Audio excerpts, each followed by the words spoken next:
మనకి ముఖ్య అతిథులు ఎవరి కోసం మనం ఆతృతతో ఎదురు చూస్తున్నామో రాయలసీమ భవిష్యత్తుకు ఉజ్వలమైన పునాదులేస్తూ ఈ రాయలసీమను రాష్ట్రంలోనే అభివృద్ధికి అగ్రగామిగా నిలబోయే విధంగా కృషి చేస్తున్న మన ముఖ్యమంత్రి వర్యులు నిజాయితీకి నిలువెత్తు రూపం, నిబద్ధతకు 6 అడుగుల సంతకం, 4 దశాబ్దాల రాజకీయ చాణుక్యం, ఎల్లలెరగని అభిమాన గణం, ఉత్తరాది తారలైన దక్షిణాది నేతలైన ఎవరైనా ఆయన దార్శనికానికి ఫిదా అవ్వాల్సిందే. అట్లాంటి నాయకుడు మనకు నాయకుడుగా ఉండడం మనం చేసుకున్న అదృష్టంగా మీ అందరికీ తెలియజేస్తూ పూజ్యులు నారా చంద్రబాబు నాయుడు గారిని మనల్ని ఉద్దేశించి మాట్లాడాల్సిందిగా విజ్ఞప్తి చేస్తా ఉన్నాం.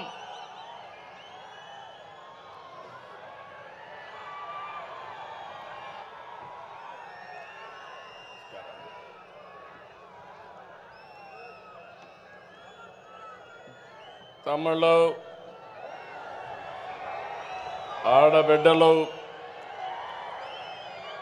జై తెలుగుదేశం. ఇంకా గట్టిగా రాయలసీమ గర్జన రాష్ట్రమంతా మార్మోగాలి. జై తెలుగుదేశం, జై తెలుగుదేశం, జై తెలుగుదేశం. अमर है एनटीआर, अमर है एनटीआर, एनटीआर अमर है. అందరికీ నమస్కారం. వేదికపై నుండే పెద్దలకి,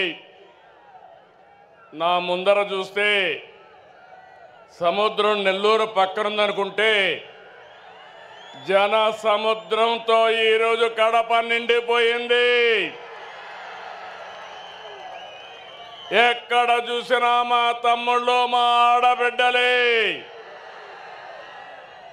ఎన్నోసార్లు కడపకు వచ్చాను, కానీ ఈరోజు మీ ఉత్సాహం చూస్తూ ఉంటే, మీ అభిమానం చూస్తూ ఉంటే నాకు ఒక ధైర్యం వచ్చింది. కొండనైనా ఢీ కొట్టి మీకు న్యాయం చేస్తానని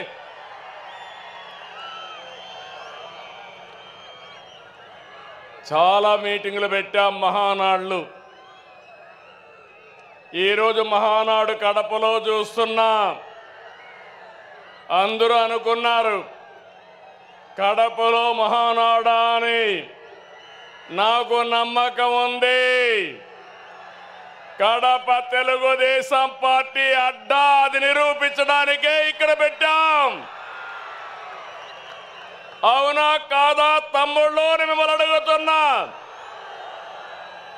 అవును అంటే గట్టిగా చెప్పండి, చప్పట్లు కొట్టండి, హర్షాన్ని తెలియజేయండి. 2 చేతులు పైకెత్తి ఆమోదాన్ని తెలియజేయమని కోరుతున్నా. ఒక్కోసారి జీవితాల్లో కొన్ని సంఘటనలు జరుగుతాయి. ఈరోజు కడప సంఘటన చూసిన తర్వాత మీరందరూ కూడా మంచి చేస్తే శాశ్వతంగా అండగా ఉంటామని మరొక్కసారి నిరూపించారు. 2 రోజుల మహానాడు జాతర. నేను చాలా మహానాడులు చూశాను. కార్యకర్తలు కూడా ఒక రకంగా వచ్చేవారు, కానీ ఈసారి మాత్రం ప్రతి క్షణం అనుక్షణం చాలా శ్రద్ధగా కూర్చున్నారు. బ్రహ్మాండంగా జయప్రదం చేశారు. ఈరోజు ఉదయం నేను చూస్తున్నా అన్ని దారులు కడప వైపే. కడప దిగ్బంధం అయిపోయింది. ఈ గ్రౌండ్ చూస్తే తెల్లవారుతోనే ఫుల్ అయిపోయింది. ఈ రోజు ఎప్పుడు కూడా మన మీటింగులు టైం కంటే ఒక అర్ధ గంట ఆలస్యంగా జరిగేది, కానీ ఈసారి మాత్రం టైం కంటే 3 గంటల ముందే మన మీటింగ్ ప్రారంభమైంది. ఏం తమ్ముళ్ళు, మీ రుణం తీర్చుకోవాలి. కూటమి ప్రభుత్వం ఏర్పడ్డాక మొదటి మహానాడు దేవుని కడపలో జరిగింది. రెస్పాన్స్ అదిరింది, సూపర్ హిట్ అయింది. ఇక్కడ ఒక విషయం మీకు చెప్పాలి. గత ఏడాది 2వ తేదీ ప్రజాగళం ఎన్నికల సభలో కడపకొచ్చాను. ఆ రోజు ఒక మాట చెప్పాను, కడప రాజకీయం మారుతోంది, కడప గడపలో మార్పు స్పష్టంగా కనిపిస్తుందని ఆ రోజు చెప్పాను.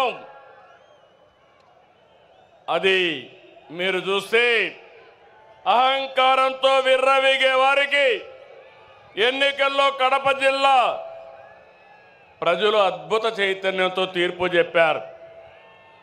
ఈ ఎన్నికల్లో ఒక కడపే కాదు, రాష్ట్రం ప్రతి ప్రాంతం అద్భుతమైన విజయాన్ని సాధించాం. ఉమ్మడి కడపలో 10కి 7 గెలిచాం. తమ్ముళ్ళు, ఇప్పుడు నుంచి కష్టపడితే 2029లో 10కి 10. సిద్ధమా అని అడుగుతున్నా మిమ్మల్ని, సిద్ధమా తమ్ముళ్ళు అని అడుగుతున్నా, ఆడబిడ్డలు సిద్ధమా అని అడుగుతున్నా.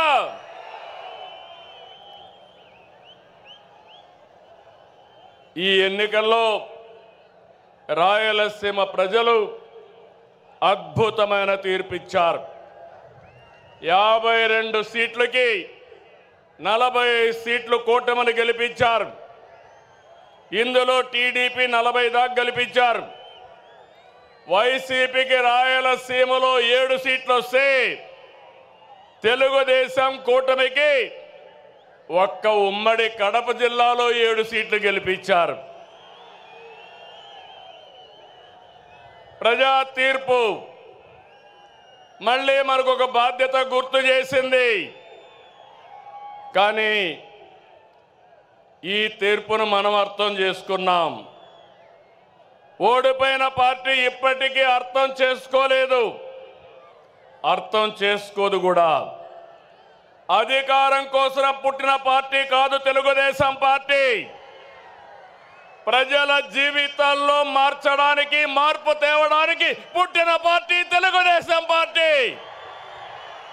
అవునా కాదా అని మిమ్మల్ని అడుగుతున్నా. అవునంటే గట్టిగా చెప్పండి, చప్పట్లు కొట్టి. నా సుదీర్ఘమైన రాజకీయ జీవితంలో నేను చూశాను, ఎప్పుడు కూడా ప్రజలంతా కూడా అభివృద్ధిని, సంక్షేమాన్ని కోరుకుంటారు. ఇంకో పక్క పార్టీ ఎలా ఉండాలో, పాలన ఎలా ఉండాలో చెప్పడంలో తెలుగుదేశం పార్టీ ప్రస్థానం ఒక కేస్ స్టడీ. పాలకులు ఎలా ఉండకూడదు, పార్టీ ఎలా నలపకూడదు ప్రపంచంలోనే ఒక కేస్ స్టడీ వైఎస్ఆర్ పార్టీ అని చెప్పి కూడా నేను మీకు తెలియజేస్తున్నా. తెలుగుదేశం పార్టీ ప్రజా ఉద్యమాలు, పోరాటాలు, ఎన్నికలు, గెలుపులు కొత్త కాదని చెప్పి నేను మీకు తెలియజేస్తున్నా. గత ప్రభుత్వంలో 5 సంవత్సరాలు మనం పోరాటాలు చేశాం. హింసా రాజకీయాలు, హత్యలు, కేసులు, అవమానాలు, అవహేళనలు, బూతులు, అణిచివేత అన్నీ ఎదుర్కొన్నారు మా తమ్ముళ్ళు, మా ఆడబిడ్డలు. మీరే నా బలం, బలగమని మరొకసారి గుర్తు చేస్తున్నా. మొన్నటి విజయం వెనుక కార్యకర్తల పోరాటం ఉంది, మీ త్యాగం ఉంది, మీ కష్టం ఉంది. విధ్వంస రాష్ట్రాన్ని పునర్నిర్మిస్తామని మనము మన మిత్రుడు జనసేన అధినేత పవన్ కళ్యాణ్ గారు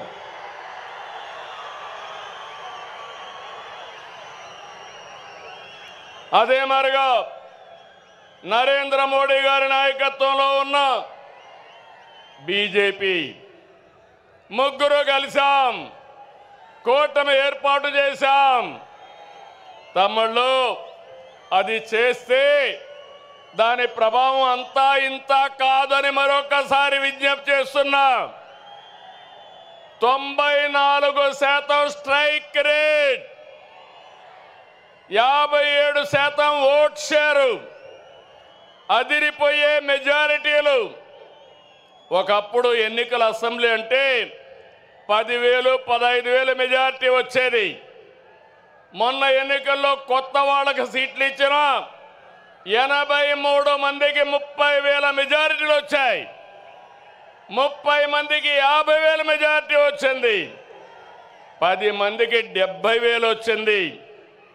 ముగ్గురికి 90,000 పైన మెజారిటీ వచ్చిందంటే ఇక్కడే గాజువాక ఎమ్మెల్యే పల్లా శ్రీనివాస్ ఉన్నాడు. 94,000 మెజారిటీ, అత్యంత మెజారిటీ. అదే మరి భీమనిపట్నంలో గంటా శ్రీనివాసరావుకి అదే మెజారిటీ వచ్చింది. మంగళగిరిలో తెలుగుదేశం పార్టీ యువగళం నాయకుడు నారా లోకేష్కి 92,000 మెజారిటీ వచ్చింది. వైనాట్లు గొడ్డలి పోట్లు అనేది మన రాజకీయం కానే కాదు. ప్రజలిచ్చిన అధికారాన్ని బాధ్యతలా భావించి ప్రతి క్షణం కష్టపడి పనిచేయడం మన విధానం. ఏడాదిగా అదే చేస్తున్నాం. సరిగ్గా ఏడాది క్రితం రాష్ట్రంలో చిమ్మ చీకట్లలో అస్తవ్యస్త పరిస్థితిలో ఉంది.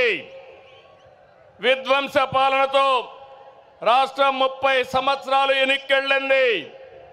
తమ్ముళ్ళు, 10 లక్షల కోట్ల రూపాయల అప్పులు, 1,20,000 కోట్ల రూపాయలు బకాయిలు, వడ్డీని 40,000 కోట్లు సంవత్సరానికి. ఇది కాకుండా అసలు కట్టాలి. మళ్ళా మీ అందరికీ పనులు చేయాలి. ప్రభుత్వ ఉద్యోగాలకి జీతాలు ఇవ్వలేని పరిస్థితి. అయితే కష్టాలు చూసి బెదిరిపోలేదు, సవాళ్లను చూసి పారిపోలేదు. అనుభవంతో ఆలోచించాను. తమ్ముళ్ళు, క్లేమోర్ మైన్స్కే భయపడని నేను సమస్యలకు భయపడతానా అని మీ అందరికీ విజ్ఞప్తి చేస్తున్నా. ఆ మనోధైర్యంతోనే ముందుకు పోయాం. ఇటుక ఇటుక పేర్చుతూ విధ్వంసమైన రాష్ట్రాన్ని పునర్నిర్మాణం వైపు ముందుకు పోతున్నాం. ఏడాదిలో ఎన్నో సంక్షేమ కార్యక్రమాలు, అభివృద్ధి కార్యక్రమాలు చేసి మన సత్తా చూపించే కార్యక్రమంలో ముందుకు పోతున్నాం. నేను ఒకటే ఎన్నికల ముందు చెప్పాను, అభివృద్ధి, సంక్షేమం, సంపద సృష్టి, నిరంతరం ఈ పేద ప్రజల జీవన ప్రమాణాలు మెరుగుపరచడం నా జీవితాశయం అని చెప్పి కూడా నేను మీకు తెలియజేస్తున్నా. ఈరోజు మీరు చూడండి, సంపద సృష్టించడం తెలిసిన పార్టీ తెలుగుదేశం పార్టీ. సంక్షేమ కార్యక్రమాలకు నాంది పలికిన నాయకుడు, ఆరాధ్యుడు నందమూరి తారక రామారావు గారు అని చెప్పి నేను మీకు తెలియజేస్తున్నా. అదే నేను ఆలోచిస్తున్నా. నా కష్టం నా కోసరం కాదు, నన్ను నమ్ముకున్న ఈ జన సముద్రం కోసమని మరొకసారి విజ్ఞప్తి చేస్తున్నా. మామూలుగా అయితే ఇంతమంది రారు. మీలో నేను చూస్తున్నా, ఇది అవుతానే పిలిచి సన్మానం చేస్తాం. కోడూరు నుంచి 60 సంవత్సరాల వయసులో సైకిల్ వేసుకొని కడప మహానాడుకు వచ్చాడంటే అది తెలుగుదేశం పార్టీ పైన ఉండే అభిమానం. వారిని చూడండి తమ్ముళ్ళు, ఇలాంటి కార్యకర్తలు ఉన్నారంటే ఈ పార్టీకి పూర్వ జన్మ సుకృతం. తమలో గట్టిగా చప్పట్లు కొట్టి అభినందించండి. ఒక స్ఫూర్తి ప్రదాత. పార్టీ అంటే ఇట్లుండాలి. మనం అందరం ఈ మారిగా ఉంటే ఇంక వైఎస్ఆర్ కాంగ్రెస్ పార్టీకి అడ్రస్సే ఉండదు. అవునా కాదా? ఉంటామని చెప్పండి. అలాంటి కార్యక్రమాలతో ఈరోజు ముందుకు పోతున్నాం. నెల నెల పింఛన్లు ఇస్తున్న మనం ఏ స్థాయిలో సంక్షేమం అందిస్తున్నాయో చెబుతుంది. దేశంలో ఏ రాష్ట్రమైనా 64 లక్షల మందికి పింఛన్లు ఇస్తున్నారా అని అడుగుతున్నా. సవాలు విసురుతున్నా. ఏడాదికి 33,000 కోట్లు ఒక్క పింఛన్కే సంక్షేమ కార్యక్రమాలు ఇస్తున్నాం. ఇది ఒక్క మన ప్రభుత్వానికే సాధ్యమైంది. మాటిచ్చిన విధంగా వృద్ధులకి, దివ్యాంగులతో సహా ప్రతి ఒక్కరికి కూడా 4,000, 6,000, 10,000 రూపాయలు, 15,000 రూపాయలు పింఛను ఇస్తున్నాం. 3 నెలల మొత్తం కలిపి ఒకేసారి ఇచ్చాం. మాట ఎన్నికల్లో ఇచ్చా, మాట నిలబెట్టుకున్నానని మరొక్కసారి మీ అందరికీ విజ్ఞప్తి చేస్తున్నా. 16,347 పోస్టులతో డిఎస్సి నోటిఫికేషన్ ఇచ్చాం.